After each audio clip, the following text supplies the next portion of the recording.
আদালতের প্রতি তাদের অবমাননা, অবজ্ঞা। তারা নির্বাচনের ভরাডুবি হবে জেনেই তারা নির্বাচনে আসে না। গণতান্ত্রিক চরিত্র এদের মধ্যে নাই।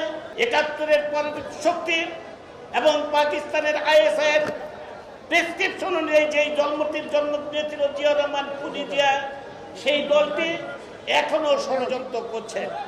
ষড়যন্ত্র কিন্তু থেমে নাই। এই বিএনপি জামাত এরা নির্বাচনকে ভয় পায়, এরা নির্বাচনে বিশ্বাস করে না, এরা সন্ত্রাসী দল। গণতান্ত্রিক চরিত্র এদের মধ্যে নাই।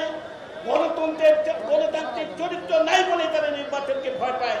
নির্বাচনে অংশগ্রহণ করে একটা গণতান্ত্রিক চরিত্র যাদের মধ্যে আছে যেই দলের, সেই দল নির্বাচনে কোনো সময় নির্বাচন বিমুখ থাকতে পারে না।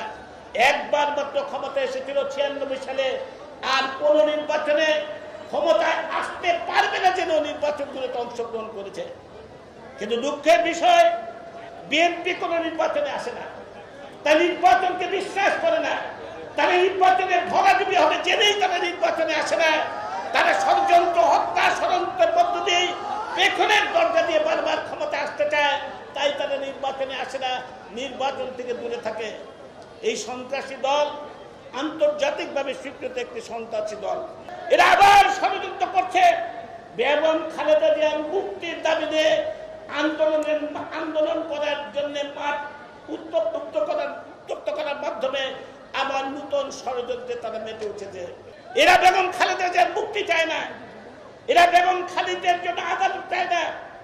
আদালত ছাড়া বেগম খালেদা জিয়ার আন্দোলনের মাধ্যমে মুক্তি সম্ভব নয়, কখনোই সম্ভব নয়। এরা আদালতের দ্বারস্থ হয় না। মুক্তির একমাত্র পথ আদালতের দ্বারস্থ হতে হবে, অথবা মহামান্য রাষ্ট্রপতির কাছে ক্ষমা চাইতে হবে।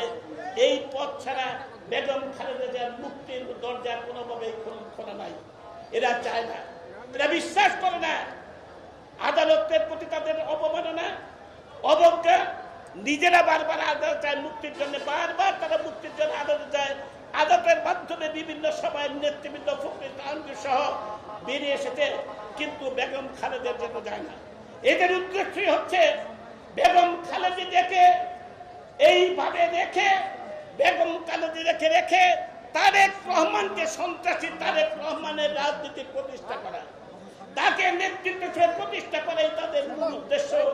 তাই তারা আসলে মুক্তি চায় না। এটা হচ্ছে তামাশা।